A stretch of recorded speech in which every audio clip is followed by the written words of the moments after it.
Tobin is the founder of Free and Equal Elections. As Ralph Nader's National Ballot Access Coordinator in 2008, she helped gather more than 500,000 signatures. That's a half a million. That's a big number. Signatures to ensure that voters had a choice in who they cast their vote for. She has secured ballot lines for numerous independent candidates and alternative political parties, including the Constitution, Democrat, Green, Libertarian, Republican, and Socialist Equality parties.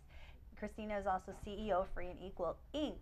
So Free and Equal is such a awesome organization in terms of helping these types of candidates, actually candidates from every political party, be able to get on the ballot. And you know, there's such a disparity between an established party in many states and these smaller parties. It's very unfair and unjust. So your organization is.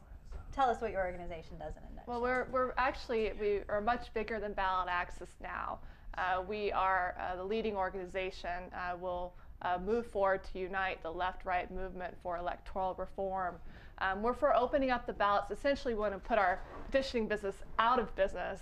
We want signature requirements to go away, for there to be a flat filing fee of $500. Colorado and Louisiana currently have this. But we also want to open the debates. We want all candidates who are on the ballot in enough states to be viably electable, 35, to be included into the presidential debates. We want to get rid of voter fraud. We want to bring in proportional representation.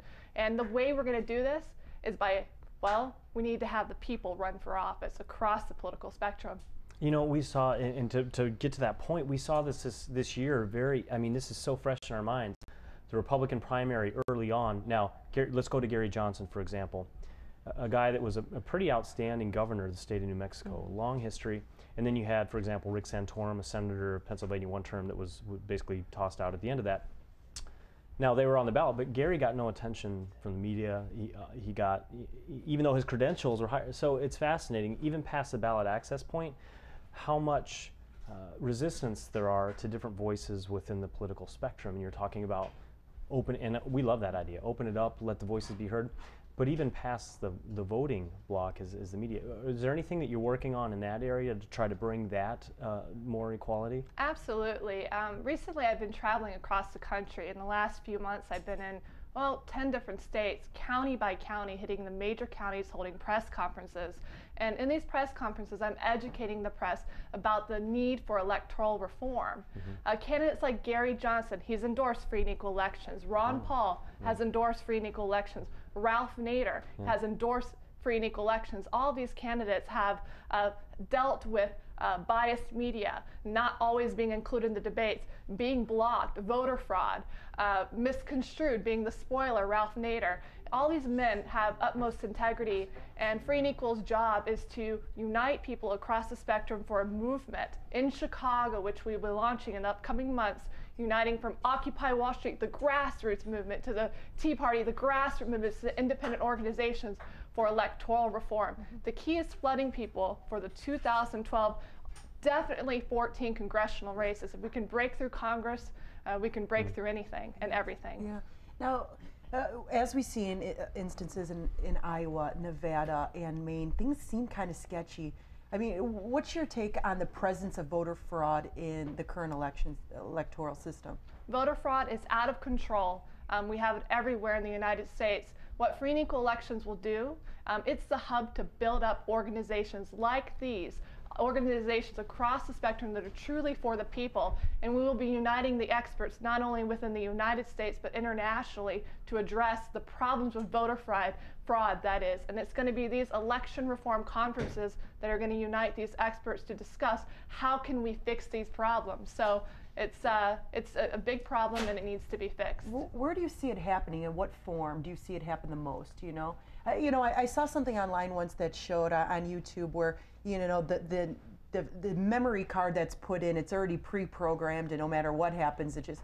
I mean, is there really truth to some of this stuff, or can you educate us a little bit on where the voter fraud is coming from? Absolutely, and in the future I'll be connecting you with the real experts in that field. But there's open source software, closed source software. Closed source software is also known as black box voting. It is fraudulent. Of course, there's the room for human error, the GOP, you know, and the main, you know, voter fraud, holding back the vote so there's no momentum for the man Ron Paul, you know, so it's just, it's one thing after another. We do not, in America, we do not have free and equal elections, and Article 1, Section 2 of the Constitution says all elections shall be free and equal. Yeah, and one day they will be. She brought it up. We just, and aside from the technological issues that can be associated with some of the technologies that can introduce fraud, look at, you said Maine, or even some of the shenanigans that were happening, I said Nevada.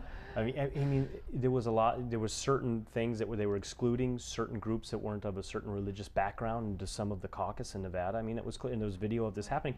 Amazing. And today, in which both parties espouse democracy and the right of the people to vote, clearly the parties themselves have their own vested interests that they're working on. And so, how much progress do you feel that you've been, because we're in a tough state, we know that. Illinois this is a tough cookie to crack. It's a tough machine, mostly Democratic machine that's been in control, at least in Cook County, in that area.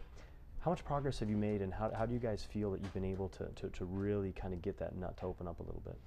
You'll see a lot of progress in the upcoming months and later this year. Right now I'm laying the foundation. I've been laying down the foundation for about 10 years. Several years ago, Free and Equal Elections held a Tea Party event at Navy Pier.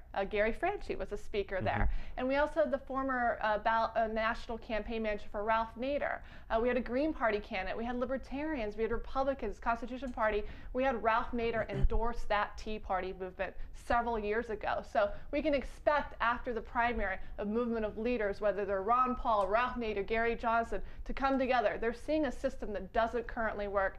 And I solely believe that if the system was not flawed, Ron Paul would win absolutely as president of the United States. I agree. It makes you wonder how many other different candidates would have won over the years. You know, as an attorney, I don't really know the legal ramifications, but I often think, even though I haven't looked into it, there's got to be some legal recourse to some regard when your vote's not counted.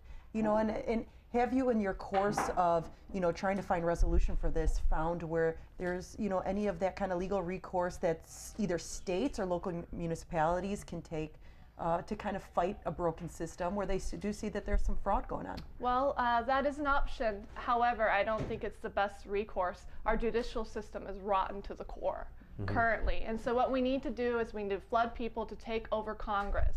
Across the political spectrum, we need to create these intelligent panel discussions.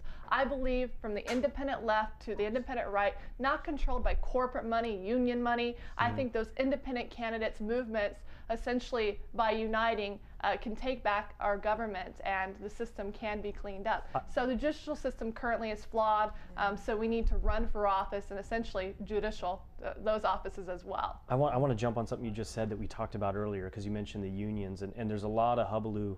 I think it's a hullabaloo, the word I use. Hullabaloo. Hullabaloo, hullabaloo. There's a lot of hullabaloo concerning super PACs and the undue influence that they talk about that they can have on campaigns. But one of the things that I don't hear, and we've talked about, is that, frankly, most unions are a super PAC for the Democratic Party, if you think about the machinery that they have and the way that they vote and the pressure that they put, because typically they're most always Democrat. And I know from people I've talked to that are in unions that there's a lot of pressure for them not to vote certain ways. And that's something that's really not talked about within that organization at all, obviously. Well, I'm quite an expert on that matter as well. While I am the president and founder of Free and Equal Elections, I happen to be the vice president of one of the largest taxpayer groups in America, Taxpayers United of America. And so as I'm traveling county by county, I am exposing our number one cause of debt right now is pensions. Of course. And in all pensions, states levels, as yes. exposing that multi-million-dollar pensions. Recently I did an interview with Fox and Friends and found out these pension payouts, you know, in Illinois, for example, they only have to pay 9% into the system. But we calculated that in Chicago, some of the top teachers already have $2 or $3 million pension payouts, but have only put $180,000 into the system. Our taxpayer dollars, property taxes, income taxes, are paying for these pensions. So it's not the teacher's fault. It's administrators, the relationships with the union bosses, and the union bosses in return are taking money. They're forcing money out of the rank and file members' paychecks, and they're using that money to fund the wrong Democrats and Republicans for office. But don't be fooled, corporations are doing it as well. Oh, of course. Right. And to me, if a corporation does that, as long as it doesn't have some match from the state or something, they're welcome to, in my opinion, from the free market perspective, they're welcome to go out of business that they want without a bailout. That's the issue.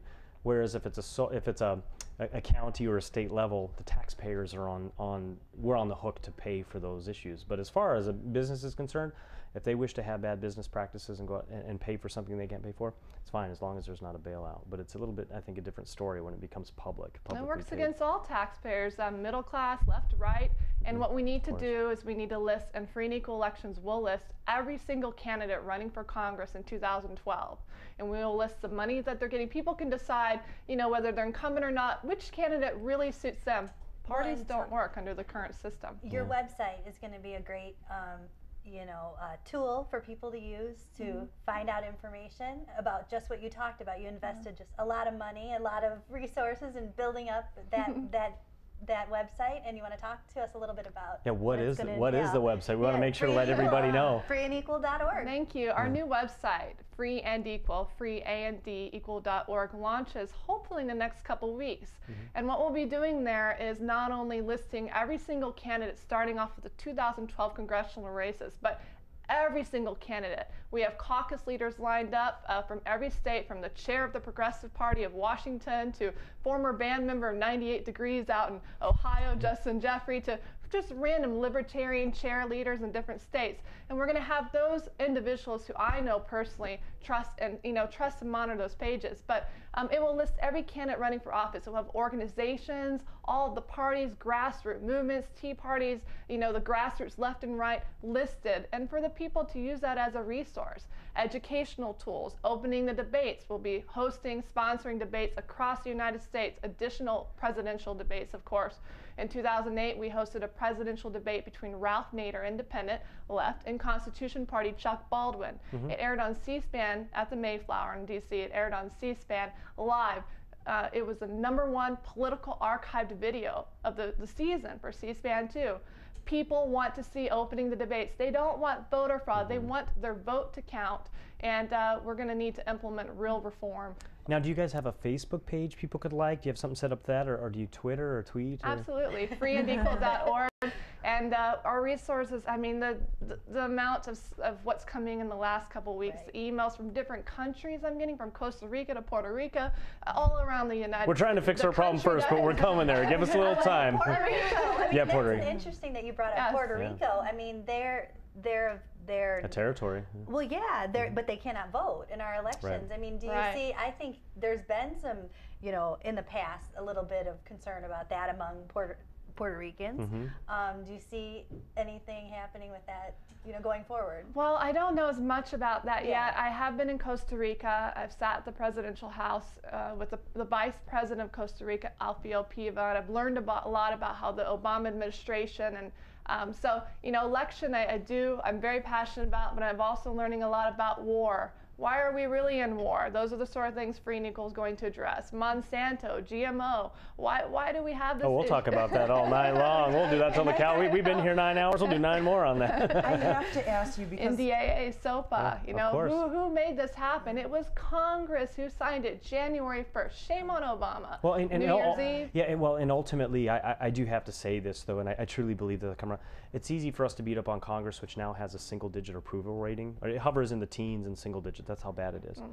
But there's a 92% re-election rate for congressmen. Soviet Union has a better re-election rate. That is. It's terrible. And so ultimately, I look at us. It's a failure of us as the people to allow that to occur. And it's what Thomas Jefferson really talked about early on, and that's that education basically is a great disinfectant of tyranny.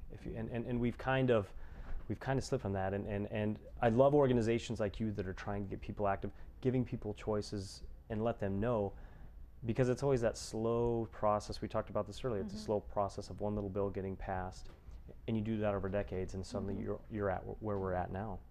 And to touch off on what he was saying, does Free and Equal, because this is something that I would like to see implemented. If you're not already doing, maybe evolve into it. But to hold the current, do you follow the current congressmen and hold them accountable for maybe their platform?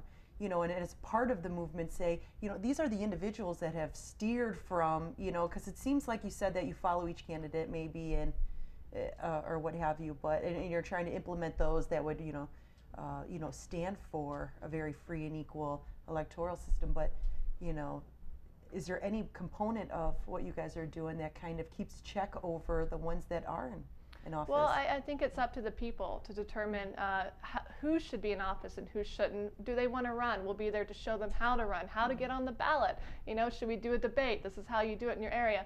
But as a nonprofit entity, we are not in a position to endorse. It took a long time to get that nonprofit status, so Don't want to lose it. so we got it. Yeah. So, you know, our job is to educate. We're an educational tool. We may set up a separate entity, a PAC, in the future, or whatnot with others. But, you know, as Ralph Nader said in 2008, after the presidential election, his book in 2009, only the super rich can save us. And he's right. You know, we have the PAC issues. We know the super rich controlling the electoral process. And I've heard, and I think you've heard the same thing, this electoral cycle, they're talking about being like the first $1 trillion run. Obama might be able to raise, I mean, this was a while ago, but they were talking about $1 billion. Holy trillion. Well, hey, with the federal, I'm sorry. That's my second mistake of the night. So it's okay. We've been here 10 hours and the whole Michael Bolton, I keep going back that one. So trillion, billion, by the time it comes around, the Federal Reserve makes sure that a billion's worth a trillion be nothing. But a $1 billion run, and that's what I've heard. And that's just from the influence it has. That's tremendous. Right. Although I do believe in one of the books I talked about earlier, black swan outliers, things that people don't predict, and that's why I'm so hopeful about this movement. But if you take, go ahead. No, I was just going to say real quickly, there's a lot of hope, and this is one of the reasons I truly believe in Ron Paul's presidency coming to fruition. If you go back to 1945 and you look at the post, this is just one example. You could look at Ronald Reagan in %76 and 1980 and see the same pattern.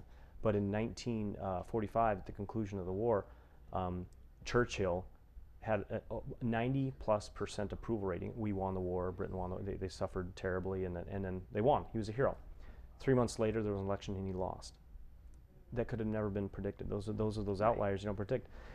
And that's when human behavior becomes nonlinear in certain social things. And we're seeing this with Ron Paul's movement now. I know that we're talking about your organization, but I think the things that you're trying to do to bring that fairness, we're seeing that today because the stadiums he's packing with kids, and I've been to them, going all the way back to the straw poll and other events since, it's just every time you go, it's just growing and growing and growing. And the people that didn't give him a chance or made it hard, here in Illinois we had a couple of the other candidates try to challenge. There was some talk about challenging our ballots, you know, some of the things that you're talking about. I'm very hopeful that it'll come. And what you're doing is allowing, your organization is allowing those voices to be heard, and hopefully that's my whole role, as much as behind the scenes as I can be, but maybe not permanently. But my role is to get those leaders up there in front of the microphone, to the leader of Gun Owners of America, to Sheriff Mack, and bringing in constitutional sheriffs. He just had a convention out in DC, over 100 sheriffs out there, you know, to come and protect and educate the local police in Chicago. Not the job I'd want to do, but those constitutional sheriffs, you know, to the head of Marijuana Policy Project, and so on, and, you know, anti-war, some great groups. And we want to be that branding that, you know, where do the super rich give their money? Well, we want to be that trusted, that foundation. The integrity is pure. There's nothing that lacks. It's just pure. And this is what, you know, we need to do to fix this world for everybody. And we need to find that common denominator between the left and the right. It's there. There's lots of issues where there's common. There is, and that's one of the things that excites me about Ron Paul's run, is that he's that one guy in the middle that even in the polls, we were talking Arizona, Ohio, Virginia, and Iowa. I always forget Iowa. My parents from Iowa. My dad was. But he's bridging that gap, and his numbers are so good because of that. And because there's a lot of people that agree with his civil liberties position, his anti-war position. Because frankly, the president we have now is quite certainly not anti-war. Although the Nobel Peace Prize committee may disagree. You remember that debacle? Nor pro-civil liberties either. Or pro-civil liberties. And so, but then there's the fiscal side that a lot of the conservatives like, but obviously they don't agree as much perhaps with his civil liberties or his war. So I think you're right. Well, it's interesting, you know, working on the inside. I was the only independent, of course, on the Ralph Nader campaign. When I first came on, they're like, your dad ran for governor, Libertarian Illinois. She's a libertarian. So they were like, you're a libertarian libertarian lover. And all the Nader people are like, you're, you know, or the libertarians are like, you're a Nader traitor. You're working for Nader. I said, come on, you guys, I'm an independent. You know, so I learned from being inside that circle of friends, comrades, that they really feel that government is wasting so much money, that that they could cut back quite a bit and yet still give, they have big hearts, you know, they want to help people and whatnot, but pull back, you know, to the origins of the Constitution. You know, we got to pull back government 60–70%. There is, the way the Republican and Democratic Party, they've been feeding off each other decades, 40, 50, 60 years. It's a soap opera, you know, it's tug of war, it's a joke. And you have a favorite book that you like to talk about that covers that topic. Yes. And what is it? Please tell us. Yes, by Teresa Amato, The Grand Illusion, Myth of Voter Choice in a Two-Party Tyranny, as well as author James Bennett. Teresa Amato is the former campaign manager for Ralph Nader. And then there's James Bennett, also not invited to the party. So how independents are left out in the cold. So, you know, these are really great. We actually, Free and Equal, worked with the Cato Institute and held the first forum on election reform at Cato Institute. We brought those authors together, had Ralph Nader on this side of the audience and the chair, national chair of the Libertarian Party at And that what it time. takes There can to be do- peace in the Middle East. Well, That is right, proof if I've ever heard of it. Yeah, That's- it's right What there, it shaking takes hands. for that to happen is somebody like Christina, who's full of energy and just, you know, believes in what she believes in, will not stop until she sees it. I think we hope, you know, try to be that way too, and that's what's going to kind of take us to where we want to be. Well, Thank we you. really want to appreciate, we really appreciate and thank your time for coming today.